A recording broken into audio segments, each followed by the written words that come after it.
ये क्या हो रहा है? मामूजान घर की तला। मंटो साहब, आपकी कहानी ठंडा गोश्त पर फांसी का केस है। ये है सर्च वारंट। आप जरा धीरे बोलिए बच्चे। घर में बच्चे हैं, सो रहे हैं। सुना है बहुत कुछ लिखते हैं आप। कहाँ है सब?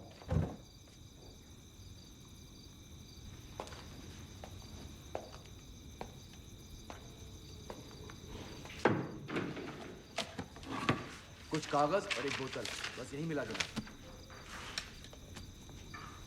गुसल खाने में देखो।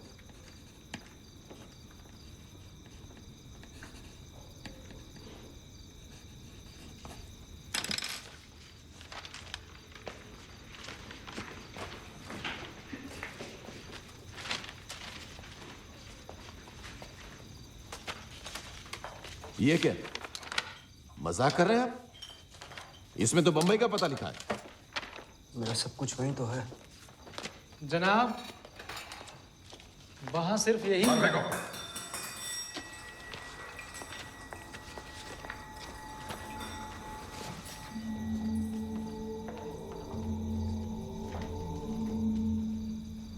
सुनो,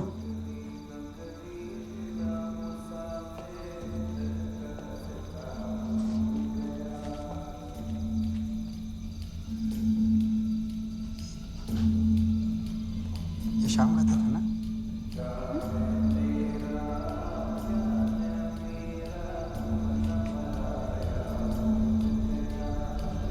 ठीक है, कोर्ट में मिलते हैं। चलो।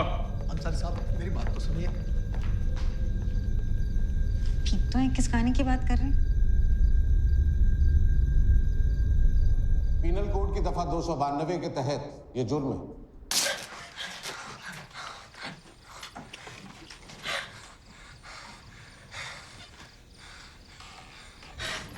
कौन है हरामजादी जिसने तुझे में चोट डाला?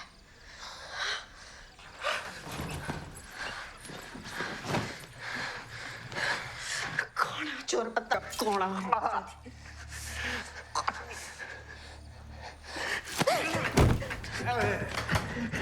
मैं पूछा कौन हूँ? इंसान की माया अजीब चीज। मतलब की बात कर, से मतलब की बात कर। गला चीरा है माए मेरा। धीरे धीरे ही बात बताऊंगा ना।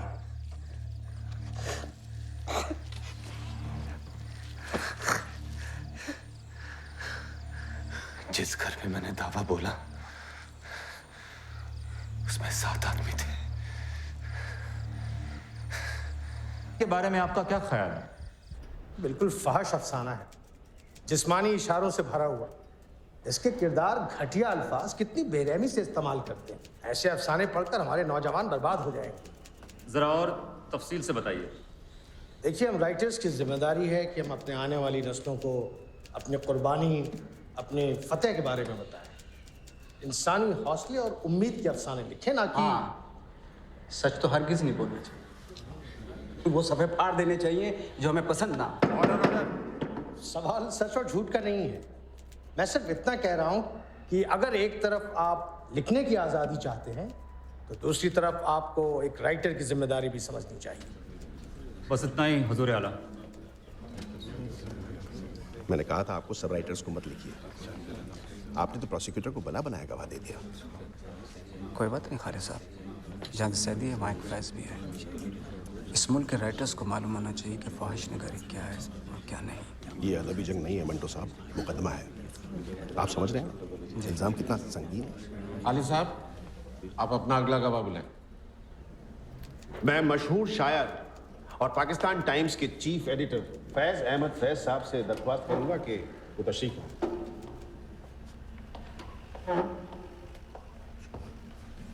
फैज साहब, प्रेस ब्रांच के कन्वीनर होने के नाते ये बताएं कि क्या आपके इदारे ने ठंडा गोश्त पर फहशी का इल्जाम लगाया? जी हाँ, लेकिन मैं इसके सख्त खिलाफ था। मैंने तब भी यही कहा था और मैं अब भी यही मानता हूँ कि ये कहानी फहश नहीं है। और इसकी ज़बान? ये अल्फाज पार्लियामेंट्री नहीं है, लेकिन अदब के एतबार से फहश भी नहीं है। हाँ, ये और बात है कि ये अफसाना लिटरेचर के पैमाने पे पूरा नहीं उतरता, लेकिन फहश कतई नहीं। बस आज के लिए इतना ही काफी।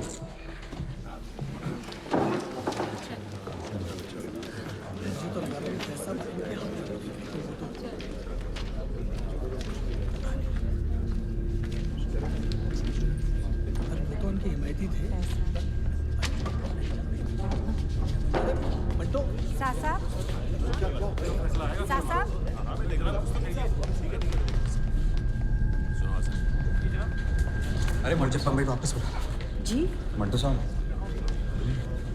अरे मंटो साहब चलिए, किस औरत से बात कर रहे हैं? अरे मंटो साहब चलिए, कर क्या रहे हैं? चलिए।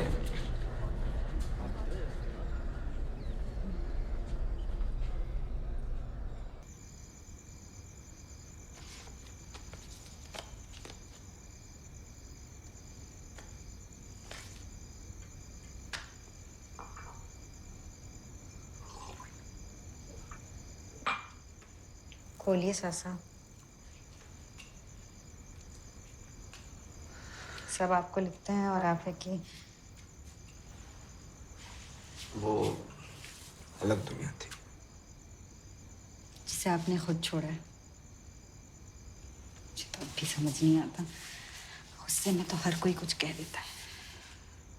तकलीफ शाम के कहने से नहीं हुई, शायद मैं भी एक दिन वैसा सोचूं। हम कहाँ इतने अलग हैं।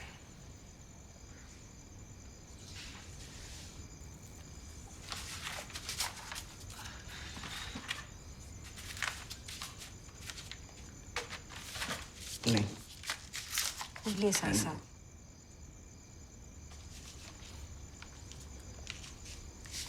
खोलिए, कम से कम इसमें ताकत है।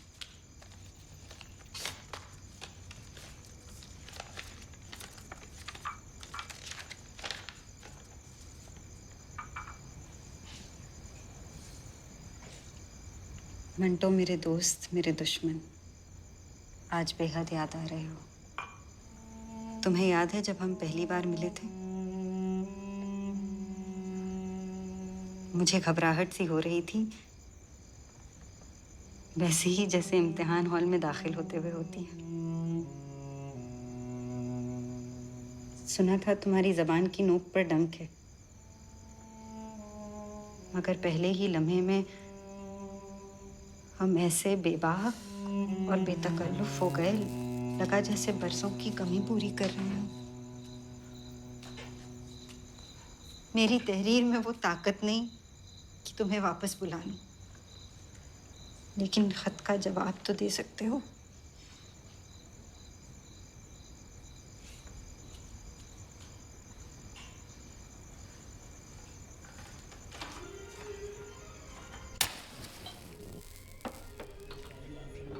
मंटो एक इंसान पसंद मुसन्निफ है जिसने समाज की गंदगी को देखा है, मगर मालूम होता है कि राइटर दहशत पसंदी की राह पर चल निकला है। सियाह हाशिए के अफसाने पढ़कर यूँ लगता है कि मुसन्निफ ने लाशों की जेबों से सिगरेट के टुकड़े और अंगूठियाँ निकाल निकाल कर जमा की हैं।